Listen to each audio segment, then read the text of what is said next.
Yeah. Well, I'm going to go ahead and get started. Just a little bit of who I am. I'm Susie Lagos-Levens. I was the associate dean here prior to Nancy Langu, and so I retired maybe 3 years, but it was one of those phase out where I truly just had one semester last semester where I felt retired. Finding out what a huge place my 45 years in education played in my life. So, I think life is, and you will find this with kids and in your work, it's developmental. At 40, you don't really have a midlife crisis. You do what 40-year-olds do, and they start to look at the downside of life. Life is developmental, and I'm in a whole new developmental stage of my life, and but education, huge part. I started my career, I went to St. Mary's of the Woods for undergrad, did my master's and my PhD here in education and educational administration. So I taught for 2 years in Cedar Rapids. Always wanted to see the world another way and on a teacher's dime. So didn't know, and in those days we didn't fly as much as you guys have the opportunity. We weren't as mobile. But I joined the Peace Corps and was accepted into a Central America location.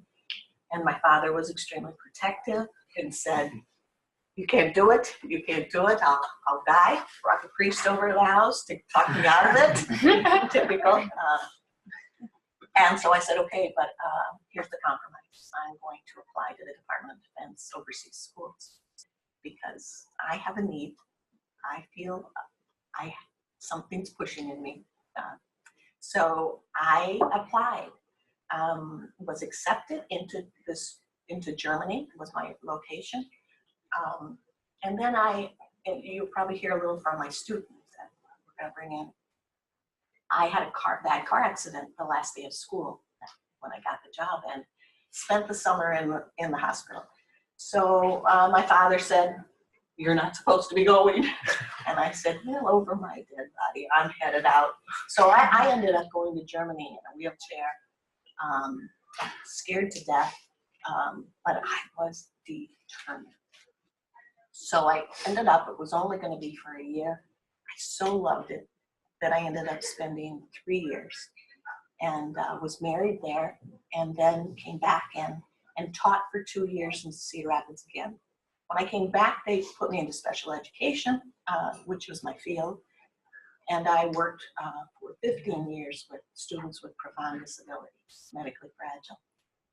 So I became an administrator there over those years, and then moved to an early childhood center where I was the administrator of 400 children birth to 5. And that was an experience. That took me to Italy to study the Reggio Emilia schools, and which is phenomenal if you ever get to it. It's going to the mountain in education. And then I ended my career, my teaching and administration in a poverty school in Cedar Rapids, Johnson School of the Arts, a magnet school. But then I came down here to help make teachers. Actually, I started by helping to make principals, and then they assigned me the associate dean position as an administrator. And I saw a lot of students in my office, moving on to probation or whatever, moved back into that principal hat. And that's where I ended my career as associate dean. So I stayed in education the whole time and loved every part of it. So I will tell you, today we're going to take a look at, we're going to get an overview a little bit about DoD schools. Really, if I could have done a subtitle, I would have put "How to See the World on Somebody Else's Dime." Because really, it's, even though you'll be working with military families, to be honest, when you're a teacher and you close that door on that classroom, it's your kids are the same wherever you go. They bring different issues to the table. And we'll talk a little bit about that. But then I'm going to bring in a student I had 43 years ago when he was a first grader. He wrote me about 5 or 6 years ago and talked to me about the role I played in his life as a first grader. I want it read at my funeral, okay? You know, for a teacher, it's the Oscar. But anyway, Brad was a wonderful student that I'll show you a little picture of here in a minute. But so I got in touch with them on social network and said, would there be any way you'd come in and give them a perspective of what it's like to be part of a military family and the role a teacher did play in your life and the difference that school was. And so he's going to share a little bit. And then by noon, we're going to move into Camp Adventure, which is some undergrad opportunities that you can do. I do know of people who have maintained some jobs and work with Camp Adventure post-grad, so it's also an opportunity in working with military families. But so that's really what our hour is going to be. It's really a discussion. And as you can see, my nature, I'm an Irish girl who likes to tell stories. And so most of my experience will go into some kind of a story. And it's only, if I could teach you one thing about being a teacher, it will always be go through the child and not to the child.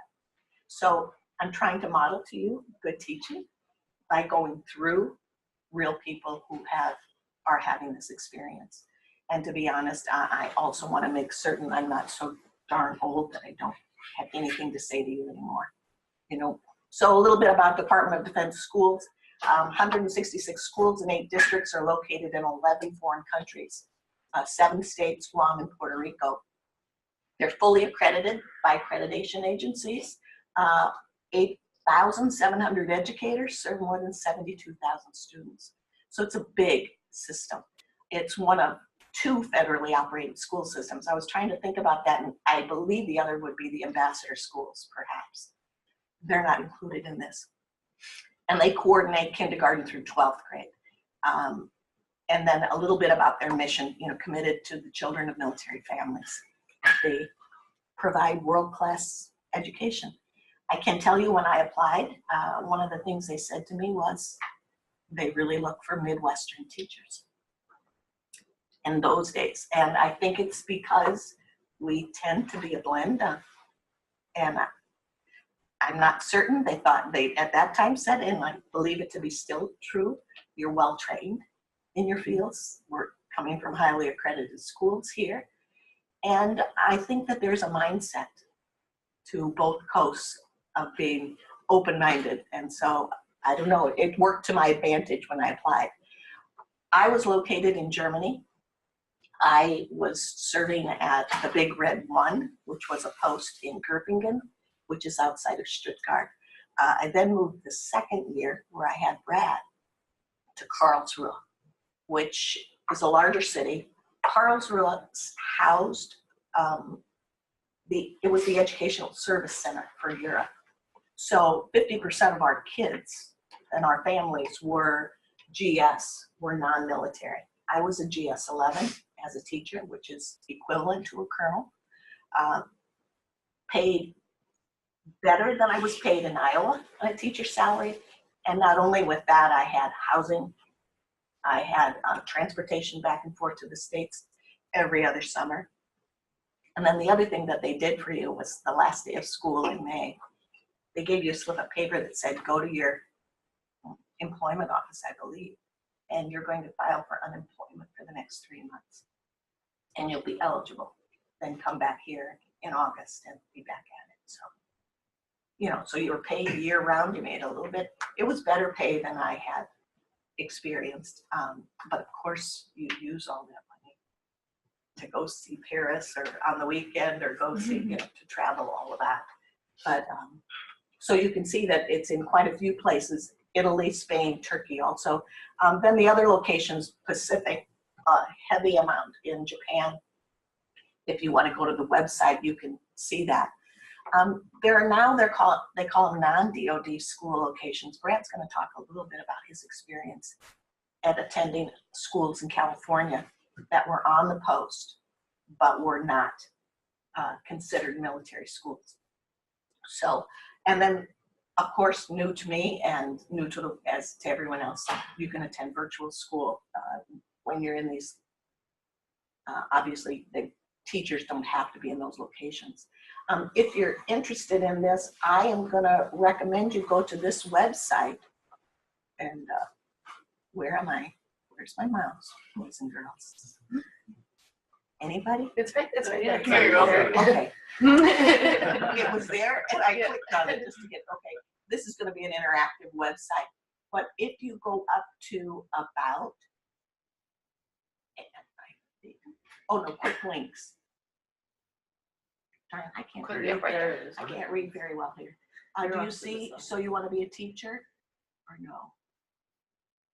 Becoming a teacher? Yes, there it is. There you go. You will click on that, and obviously everything, and every time I have to say no thank you, I don't want to talk to you about that. It'll talk to you about the requirements. In my time, it required 2 years experience, so that's why I taught Cedar Rapids. It no longer, it appears, I believe they are experiencing the same shortage that a whole lot of districts are experiencing. So advantage you if you're interested in this. But I would recommend that you go to this web page. How am I gonna go? I don't want to be here. I want to go back to my PowerPoint. Should I just? Right here. And then my hair. Okay, let's go on here. So the next, this is my class. I thought about this in the middle of the night, and I went to Brad's Facebook page where he had this, and I saved it because this was my class. Now remember, I'm coming out of a car accident, so I'm weighing about 95 pounds, and I'm in some kind of shoes that Brad remembers that I can't. I think I was medicated for all the pain. I don't know. But oh man, I went face by face, and can I remember those? And this is sweet Brad. Just a wonderful little boy that lingered by my desk quite a bit. And I would describe him as very bright, inquisitive, sensitive little boy. What's amazing to me is that I can look at that face. I can see him looking at me, usually over his glasses. How it came back to me after 40 years. And then we talked yesterday on the phone for the first time. I was just nervous. I told him I don't want him to be shocked when he sees me 45 years later and says, God, you're old. But look, we're both babies. I mean, I remember that outfit like I had it on last night. It was mattress ticking. But anyway, this is Brad. So we're gonna just talk a little bit to Brad about his DOD experience, okay? Hi, can you Brad, guys hear out me? there? Can you hear me? Yeah. Oh, we need to turn you up. We're gonna turn you up. I can hear you. Did you hear me? Yes, I could hear you. Can you see me? Not yet. I've got to click on something here. I can see all of you guys except for Miss Legos. Oh, good. I've been nervous about that. Okay. It's not fair. Should I come up? Right. Skype at the bottom. Yeah. The one all the way to the right. The big S. There it is. But I'm not Skype. I'm So Zooming. if we minimize your Well, desktop, that's go not back it. to your other desktop. Just a minute, Brad. We'll be there. Oh, that's fine. I'm going to minimize. The one to the left of that. Okay. There you go. And there we go. Hey! Oh, look. Oh. Hey, Okay. how are you guys doing? Oh, good. Right. Okay, Brad, let's start. They're going to maximize you, and I'll Okay, pick maximize. your here in a minute. All right. So, I did send him the questions ahead of time to give some thought to, so you're going to help us get to know you better. I can remember the laugh. Really? It's the same? I used to after class I used to just linger around Miss Legos' desk and just gab, and finally she'd have to say bye-bye. Bye-bye. Right? It was a sweet way to get her life back. I think if we look back, I probably needed you as much as you needed me. Okay, so Ed, give us a little quick overview of your schooling experience and including post-secondary so that we know what you're doing in life. Okay, well, my dad was in the Army, and so we moved around a lot. And when I started school, we were in Germany. So I was at a Department of Defense school from kindergarten, first and second. And then we moved back to the States. And then I was in a DOD school again. I guess it was a DOD school. I was on the post in California at Fort Ord for 5th, 6th, and 7th grade. And then after that, I just was in regular community schools, but there were always a lot of military kids there because of the bases that were nearby. And so then after high school, I went to Oglethorpe University in Atlanta, got my BA. Then I went to University of Georgia for my MFA in playwriting. And then a few years ago, I went and got my associates in graphic design so that I could actually have a paying job. So, So a darn good student for life, huh? right, yeah. And who knows, I might not be done yet. And so what percentage of your schooling did you say was with the OD, and you had some public school experience? Right, well, I was in kindergarten, first and second, and then 5th, 6th, and 7th. Okay. Were military schools, so. Could you, I don't know. a quick overview of, was there a difference? Did you pick up a difference on? Well, I think when you're that young, you don't really realize any difference. I mean, I started school at a DOD school, so that's all I knew. And so I didn't have anything to compare it to. But looking back, I can maybe see some differences. Like, I think that a DOD school, it's in a way more insular because you're, in this community that can be kind of isolated, especially if you're in a foreign country.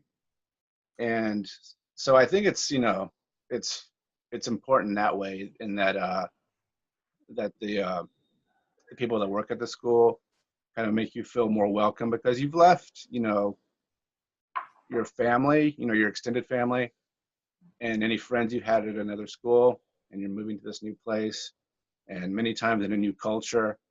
And so, it's important to sort of have a feeling of home there, I think, maybe more than a regular school. Two things I would add, and that's what I was kind of hoping we could do today. I agree. As a teacher, I had to be observant of the fact that these were kids that were possibly moving every 3 years. Typically, at least in the Germany location, it seemed like our parents were, or our fathers or mothers were staying 3 years at that assignment. The other thing was I would actually, and I would talk about teaching the children in the military as almost and please, not a derogatory term in any sense, but in a ghetto setting, meaning it is as you said, very much everybody's alike, and it's very somewhat isolated.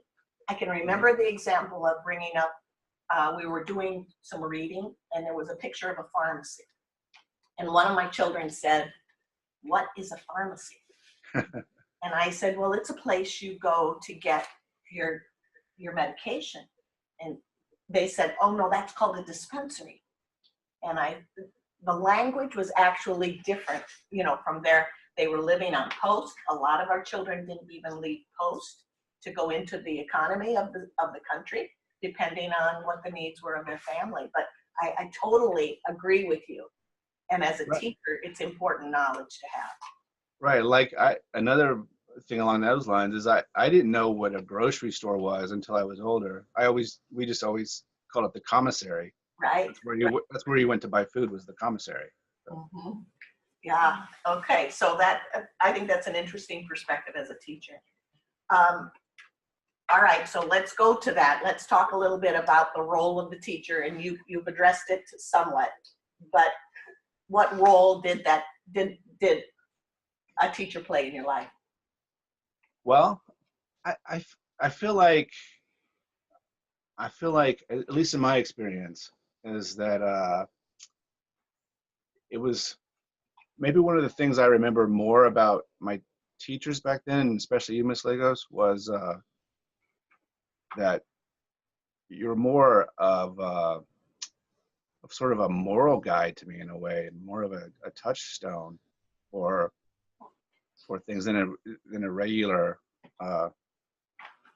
you know, if I was in like in another school, I think that would have been the case. But the role of a teacher, I feel like in a DoD school, a teacher is almost more like a fellow explorer in a way, because you're both in a new culture, or at least in a new place, as you know, someone who has moved there basically when you have, so you don't know what's going on out in the outside world there. And so, I mean, you're both learning about the place you're in, and so it creates kind of a bond, I think. I remember, in Miss Lagos's class, we took a trip to a boar farm when and and they had like these big giant strange German boars there, and and so I'm sure she had never seen anything like that as well. So it was very interesting, and we got back to class and we all wrote stories about the boars. So I mean, I think we're both discovering it at the same time, so it kind of creates a friendship in a way. Agreed. And I think one other thing you talked to me about earlier, or maybe in your letter, was the Volk marches that the Germans would have. They go out into the woods. Yeah. You can earn these badges on a Volk march, and I would take it in for writing and say, let's write about this. What do you think this badge is about? It's like an Olympic. Yeah, I mean, I think you got me started on creative writing, because you had those you made us write stories, and I still have some of those actually. Well, and I'm not so certain that your stories, I mean, every child I can think back, I mean, every child has a story, and every child has a struggle. But I would say that the unique struggles for children of the military is oftentimes an absent parent who's in the field, Right. who's away. That relationship you develop as a teacher, you develop very often with one parent, and in Brad's case, it was his mother, who I told him yesterday looked like Sybil Shepherd to me. I thought she was one of the most beautiful women, and we were particularly close, and I remembered that about them. But you have different relationships than you might have stateside if you're in a public school. So, okay, let's think about, and this might not be the one, and I'm asking you to speak for others in this case, but do you feel that your classmates or members of the military family had unique needs? And we've really kind of touched on that already. What do you think were the major benefits for you, Brad, going through a Department of Defense school? For me, and my brother agrees with me as well, because we talk about this once in a while, we feel really fortunate to have gone through the DoD schools. For instance, I mean, there's just this whole new culture you're introduced to as a small child, and so you're like just drinking everything in. I mean, our parents took us to castles and things like that, and I think that sparked my imagination for the rest of my life, and took us to art museums, in Europe, and I mean, it's a situation we wouldn't have been able to do otherwise, because my parents come from very modest backgrounds, and also one of the greatest things about the DoD schools is, and I didn't realize it at the time, but looking back, I can see that it was like really multicultural. I mean, there's like, I think a lot of military soldiers, they marry spouses that are foreign, and so you get that whole perspective because your families are like basically forced to socialize. And so you learn about these other cultures, and their kids are in school. And I mean, the military is, I think, has more of a minority population than the general population at large. And like, for instance, like when I was at a school in California, it was the late 70s, and there was like up to like 20% of the school of my school was Vietnamese. And that just seemed normal to me. I was like, this is just how it is. You know, there are Vietnamese people here and I love them. And, but I can look back now and see that this was somehow an effect from the Vietnam War and people, coming over after the war, and soldiers having married Vietnamese women. And so it was, I feel like it opened my horizons in a way that I wouldn't have gotten if we had stayed in small town Mississippi. And while public schools in America are becoming more diverse, obviously, in particular, over the years I've been in, but I would have to say that, and as Brad said, it was the full immersion into another culture, for me, and those children, I had to open my mind to so many things, and I felt like I really grew. It was a wonderful, wonderful, one of my favorite experiences. Obviously, I'm still talking about it. So I'm gonna come around and say goodbye to you. I'm a little afraid that Brenda to see me. Oh yeah, I would like to see you. I still can't see you. Yeah. You have to. Need to get down. Oh, hello. Oh man, so nice to see you. Good. I would put my arms around you. I would. It's just. I think you look beautiful. That's why I like you being at my desk. Okay, so I'm going to let you go back to work. Oh, Brad, just in parting, tell them what you're doing right now as a project. I think it sounds fascinating, and he's going to get on this. Well, right now I'm working on a project about the presidents, and I'm basically what I'm doing is sort of trying to get into the mind of each of the presidents, and basing on a historical fact, but trying to figure out what their biggest regret might have been, or what their greatest sorrow in their life was, and sort of extrapolating from that and having them sort of engage in these sort of first person monologues about that. And so, and the project's called The Imagined Sorrows of the Presidents, because I can't really know what they are, but it's so I'm really enjoying it. It can get kind of depressing at times, but I'm really into it. So I'm hoping to get to read it, and he said I would love for you to read it. I would love to. I promise. No red pens. I want to thank you for joining us sincerely, and I'm going to thank you guys for letting me come and talk to you too. Yeah, thank you. Eternally grateful, Brad. We'll stay. All right. I'll talk soon to you. Bye. I know it. You know what? You see what they tell you about a sensitive, caring guest. And imagine 45 years between us. Maybe 43. I'm 68. I might as well just tell you. You don't have to add it up. Okay. So that's the first part about DOD. I hope all I really wanted to do today was kind of light your fire a little bit about the possibility of this. And that someone like myself, very young, very naive, took off on an adventure that just became one of my best. So I'm going to move into Camp Adventure and let Mackenzie give you a little bit of an overview of that and talk about her experience. Mackenzie Intelkoffer is a nursing student, and she has, I connected with UNI, which is the hub of Camp Adventure. We're a satellite at Iowa. And so I have some materials for you that I got from them, but I also wanted to put a real person. Okay. Yeah, So, which they put this into and look into this or this.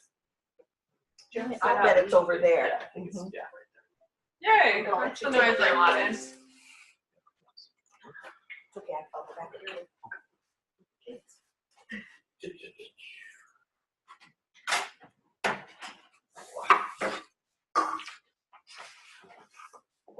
And so my slides go over the questions you wanted to ask me too.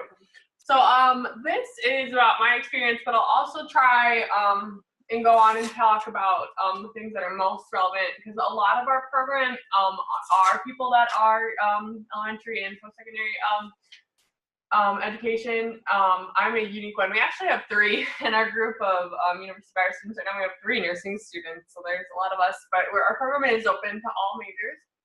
And so what I've done, my freshman summer, I went through the training program, which is pretty intense. We meet on Saturdays, like for the whole day, but it's better than you and I. They meet every Monday of the whole school year. So we meet on Saturdays and we go over, we learn, we have a set standard of songs and games that we learn, and then obviously all the safety training such as bloodborne pathogens and stuff. And there's 20 different universities that are doing that same training, and they try to make it very consistent between us. And then at the end of the summer, you get thrown out and you're a student from 20 different universities. And so you get to intermingle with all of them, and then you're put on a military base to provide either daycare or day camp services.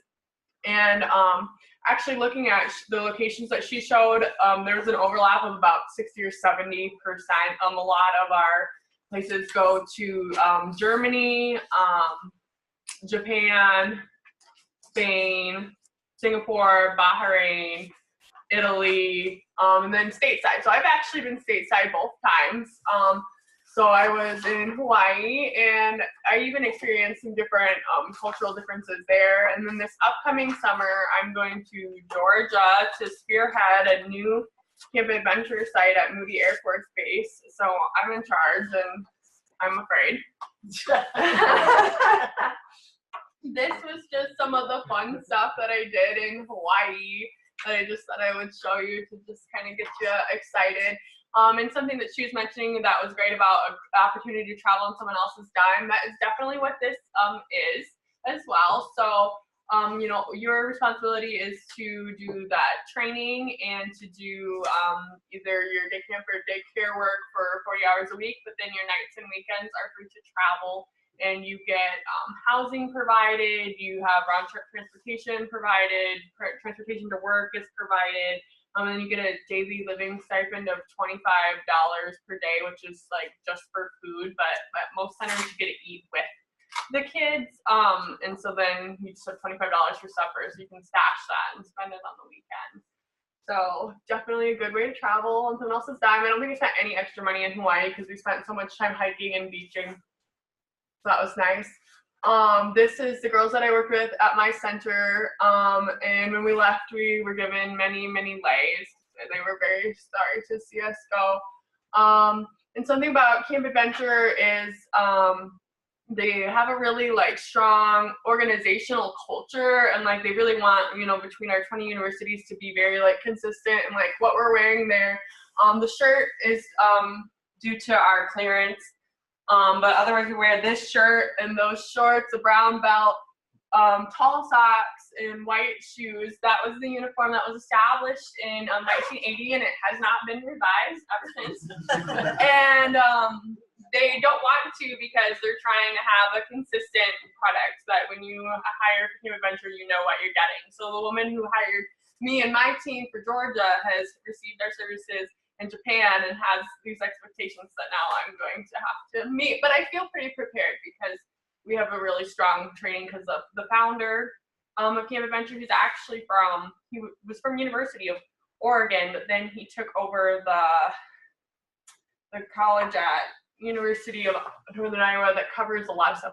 It has leisure, youth, and human services, human performance, something. I don't know what college that is.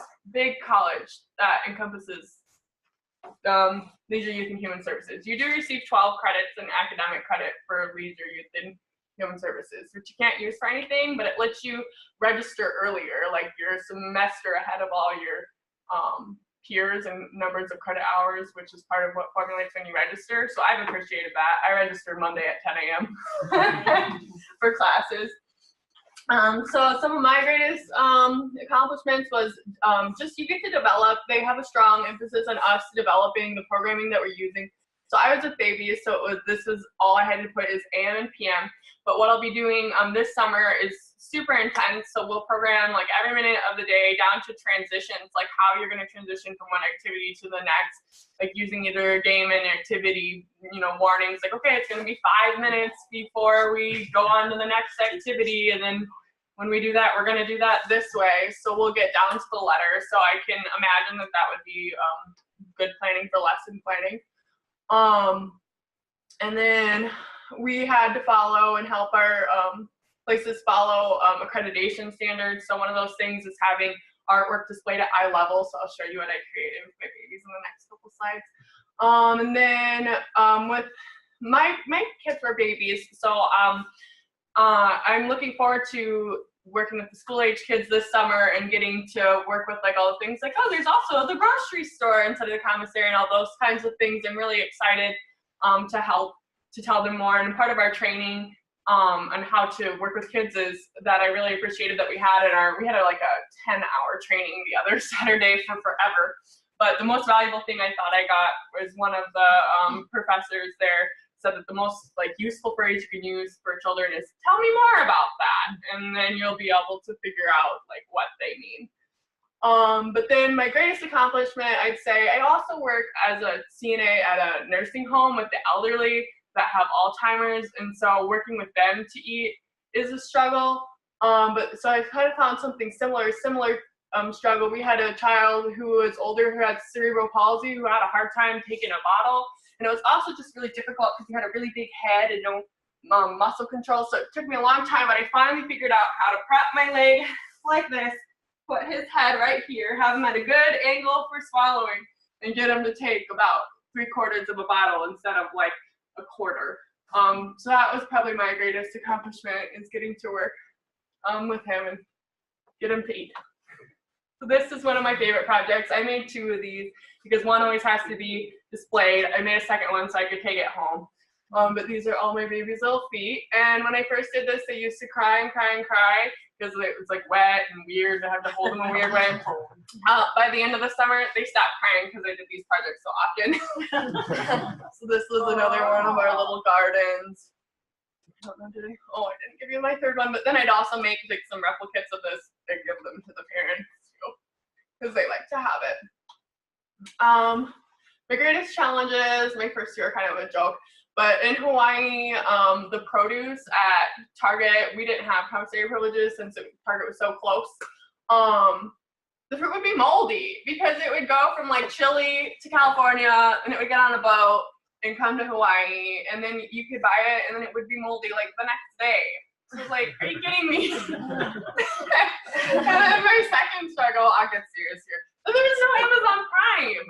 So, like, because they would take 4 to 6 days, even if they were Prime, because it has to get on a boat over to you in this little remote island. And so, like, if I would need something, like, personally for my plans, like, I couldn't have it in 2 days. Like, I'd be so spoiled to have it. So, even though I was still in the United States, I was without some creature comforts that I was used to. And so, this actually forced me to improvise on some stuff that I needed for materials and different stuff because I couldn't have everything that I could think of in 2 days, like I'm so spoiled and can have here. But seriously, something that I thought that I got a lot of benefit from, challenge and accomplishment, is like communicating with the parents, which I think would be super useful also for you guys. So kids would get sick and then you'd have to be like, no, they cannot come back. And then other parents would be like wanting to ask, and you have to protect, the privacy of that one, but tell them what you have to tell them about the contagious illnesses and make sure that's posted and that you're doing the disinfection and communicating everything that you're doing to the parents. So that was really fun, especially with babies and a lot of like first time parents. So that was really a challenge and a rewarding thing to get to do. Then we also follow a lot of really strict rules.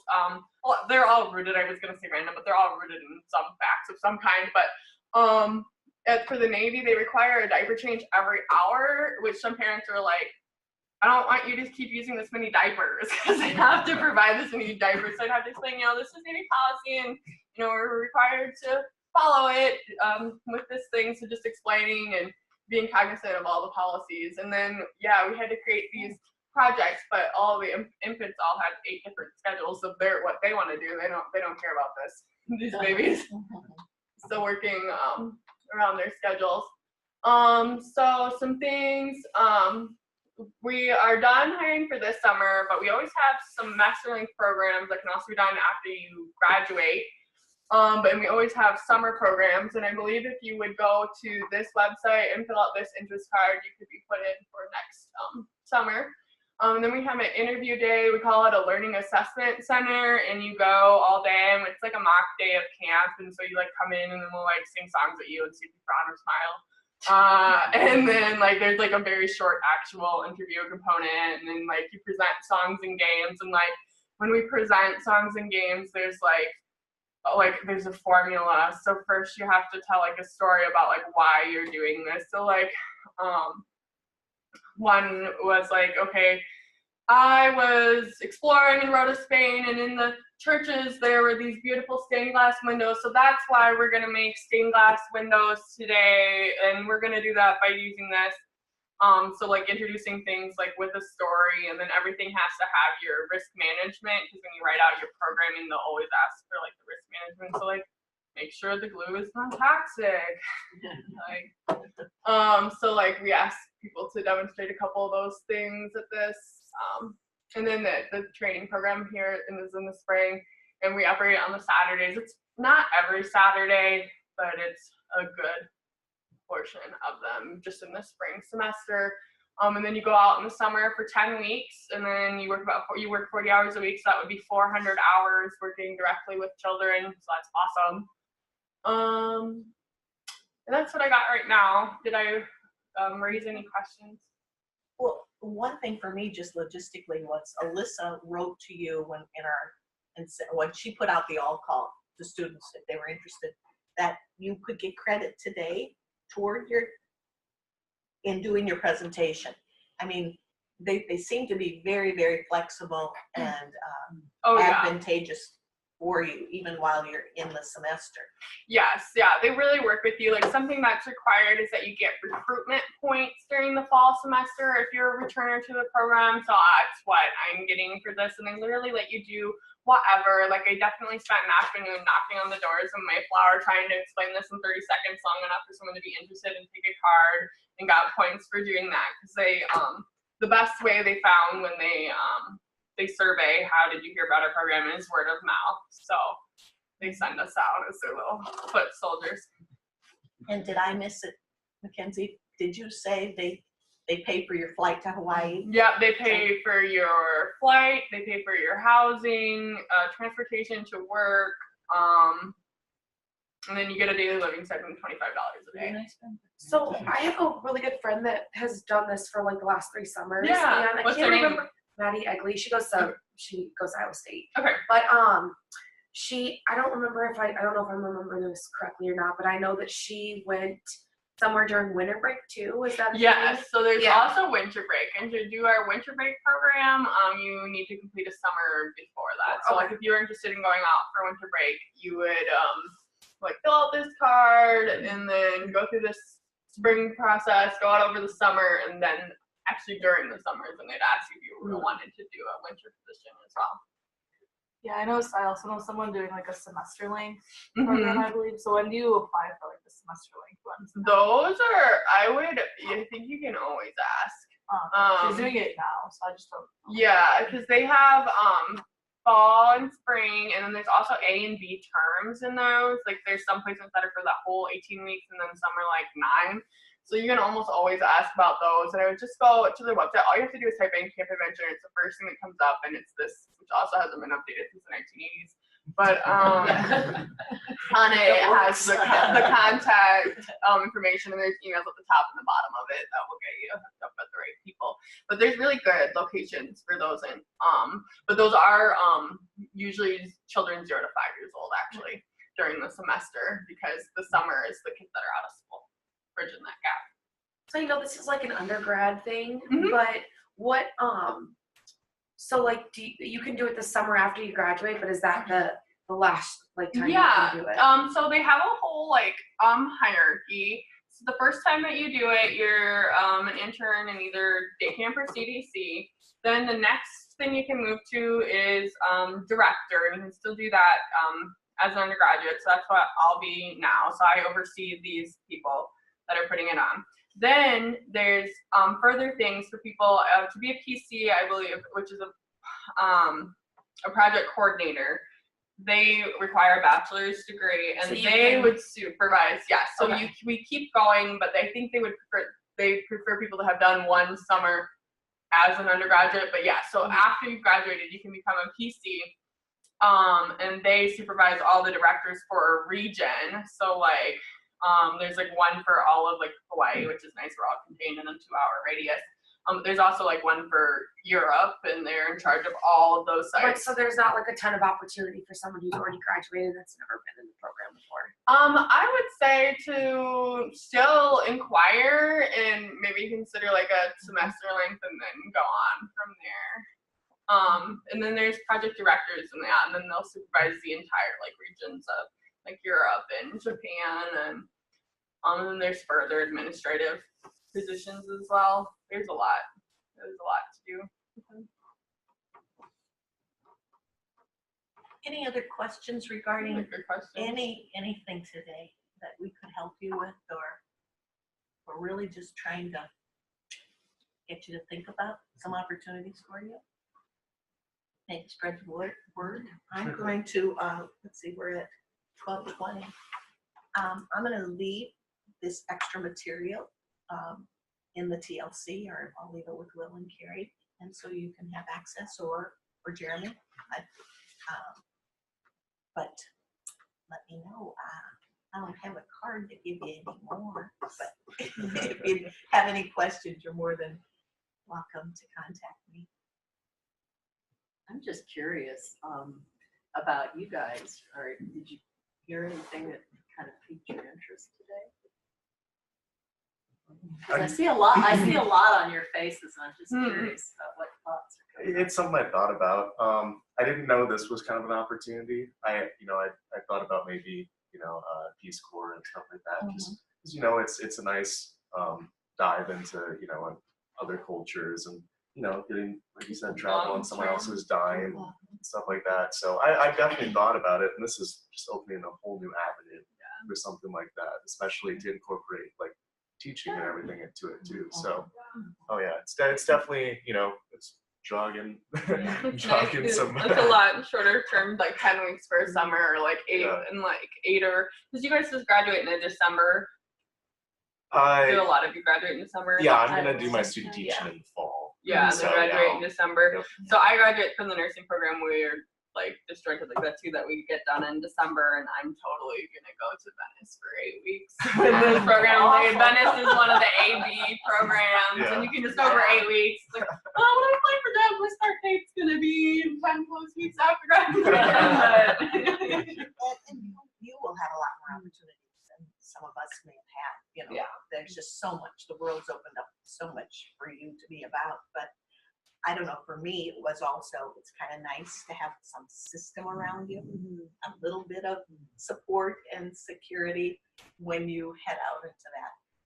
Even though I was extremely, I can remember I kept saying to this woman who was sitting next to me and when I was processing through B-Spot in Germany, and I said, I'm going to Göppingen, and she said, oh, I'm going to another town. So we kept traveling, and all of a sudden we get off the bus at the same spot, and she said, you said it funny, it's Göppingen. And I was like, I didn't know how to pronounce it, I mean, there were just so many things all along the way that you don't even know until you're in the middle of it. Yeah. Hey, Willie. I mean, I've heard of Camp Adventure a lot. I have a lot of friends that have done it before, and I've thought about it like multiple summers. I think it's a great program. It's just the only thing that's rough about it is I mean, I pay for my own school, so I work through the summer. Sure. And like that's how I pay for school. So like that was the only reason that I did it, because I mean you're traveling on other You end up at like a net nothing. Yeah. So that's like an which is I mean you're not having to pay for living expenses, you're not having to pay for food or anything. So and you're like traveling on someone else's island, like you said. It's just like it's rough. Sure. Like if you can't save Yeah, money with over the the whole summer. It's a negative. Yeah. Yeah, definitely. I have a more practical question, and we've got some folks in the room that know. If you do some of these activities, be it at BOD school or Camp Adventure, how does that look to someone who's looking to hire you down the road? What does that do for you? Absolutely. Well, let me tell you as a principal, if I saw that, and that was 30 years of hiring, we are looking for people who understand diverse. Yeah. I mean, and I don't care if you, excuse me, I'll overgeneralize here and talk about Pella, that they're all middle class, white, blonde children. If you bring with it the understanding, every child has a uniqueness. You are a better teacher in what I even call vanilla schools, meaning children are from very similar backgrounds. I don't really believe that you should ever teach in a vanilla way, if that makes sense to you. So yes, it would be an extreme high piece that this is a person who's coming to me with some experiences already. Plus, you're a risk taker, and good teachers are risk takers within the contract. You know, don't make my life hard. Don't do something outside the contract. But you know, that it's a powerful piece. Well, it struck me as I'm sitting here, I'm totally not a teacher in that sense, but I thought, you know, if I was even looking to hire somebody on a unit to work with families, I'd be going, this is somebody who can deal with people in all kinds of circumstances, problem solve in the moment, you know, relate to all different kinds of people, no matter what they're bringing. So it struck me as a really good career move. And your question or comment got me thinking, it's kind of like, yeah, well, that would be really hard to not make that money in the summer. But if I came out of that with an experience that advantaged me a year from now, 2 years from now, then it's a different discussion. And if you're teaching and making an equal salary to an Iowa salary or better, because as a GS11, I was on a pretty good pay scale. Benefits. Yeah, the benefits were wonderful. I just blew the money traveling and buying things. You know, I still to this day have my china from France that I love. You know, things I couldn't have had in any other life. They definitely say even accounting majors, when they see Camp Adventure in their resume, they're like, tell me more about that. People say they've gone through entire accounting interviews talking about Camp Adventure and got the job for accounting. Yeah. So yeah, it really just it shows in education and in any field that you can work Exactly. in a risk taker, Exactly. work in diverse settings. So, best wishes to you all. Thank Yeah. you. Yeah.